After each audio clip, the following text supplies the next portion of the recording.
We're back. I'm not gonna say much. Let's just go. Come on.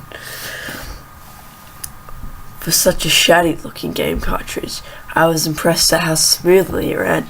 Literally, just like a retail copy of the game, save for a few minor hiccups here and there, like textures being where they shouldn't be, random flashes of cutscenes at odd intervals, but nothing too bad.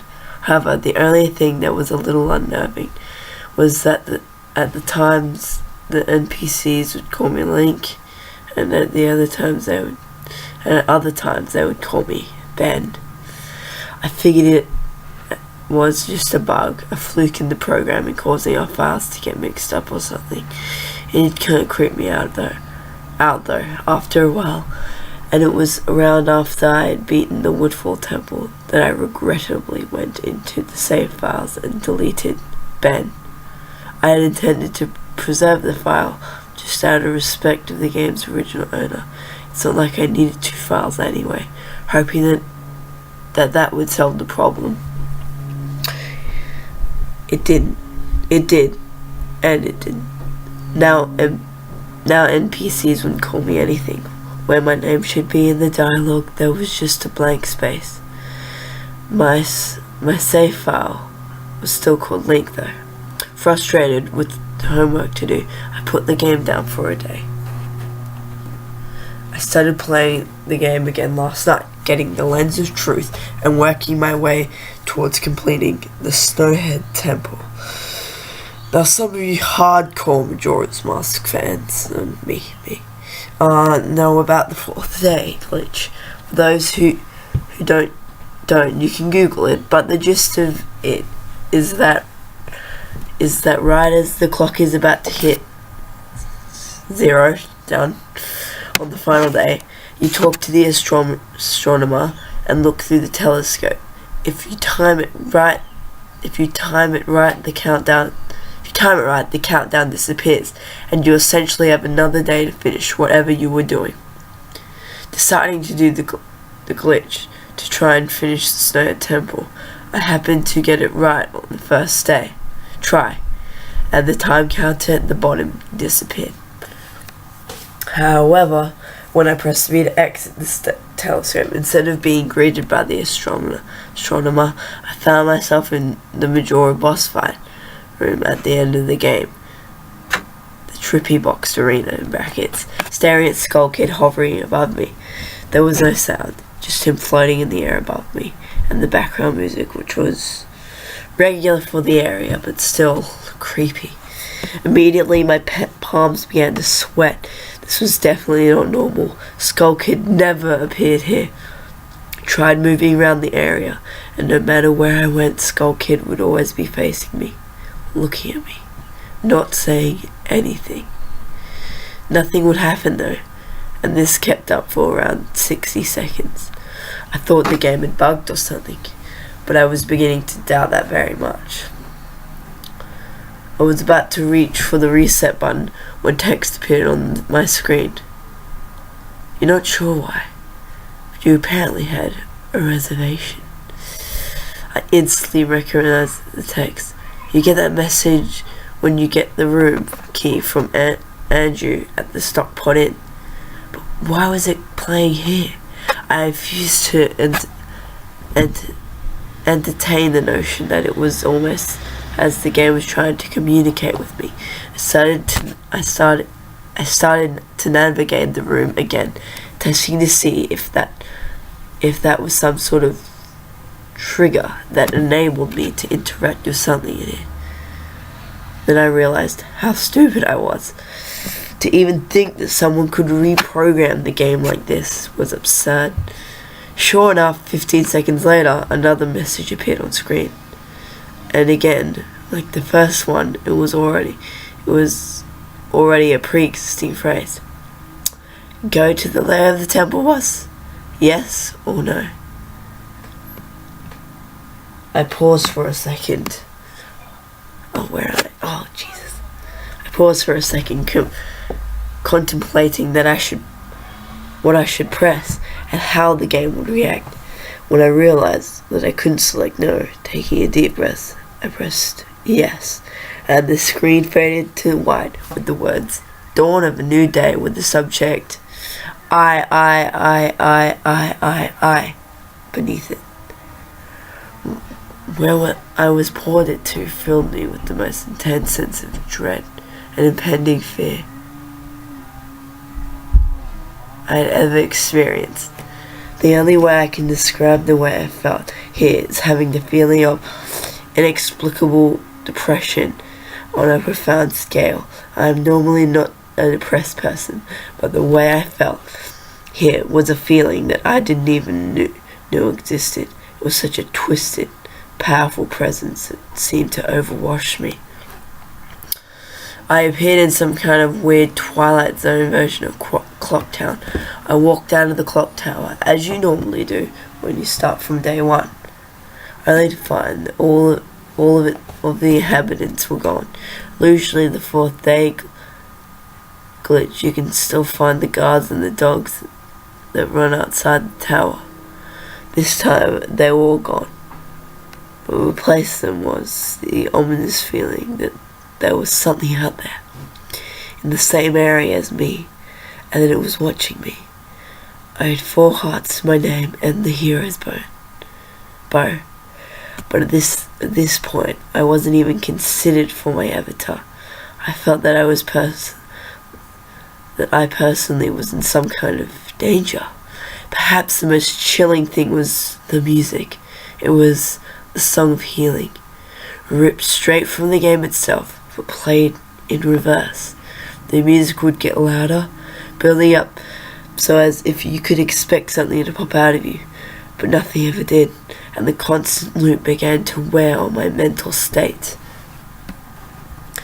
Every now and then I would hear the faint laugh of the happy masked salesman in the background, just quiet enough that I wasn't sure if I was just hearing things, but just loud enough to keep me determined to find him. I looked in all 4 zones of Clock Town, only to find nothing. No one. Textures were missing. West Clock Town had me walking on air. The entire area felt broken, hopelessly broken, as the reverse song of healing repeated for what must have been the 50th time. I remember standing in the middle of South Clock Town, realizing that I've never felt so alone in a video game before. As I walked through the ghost town, I don't know whether it was the combination of the out-of-place textures and the atmosphere and the haunting melody of the once peaceful and soothing song being butchered and distorted. But I was literally on the verge of tears, and I had no idea why. I hardly ever cry. Something had gripped me here, and this powerful sense of depression that was both foreign and crippling. I tried leaving Clocktown, but every time I attempted to zone out, the screen would fade to black, and I would just zone into another part of Clocktown. I tried playing my ocarina. I wanted to escape, and I did not want to be here. But every time I played the Song of Time or Song of Soaring, it would only say, "Your notes echo far, but nothing happens." By this point, it was obvious the game didn't want me to leave, but I had no idea why it was keeping me here. I didn't want to go inside the buildings. I felt that I would be too vulnerable there to whatever I was terrified of. I don't know why, but I came up with the idea maybe if I drowned myself at the laundry pool, I could spawn somewhere else and leave this place. As I zoned in and ran towards the pool, that's when it happened. Link grabbed his head, and the screen flashed for a brief moment of the happy masked salesman smiling at me. Not Link. Me with Skull Kid's scream playing in the background, and when the screen returned, I was staring at the Link statue from playing the song Elegy of Emptiness.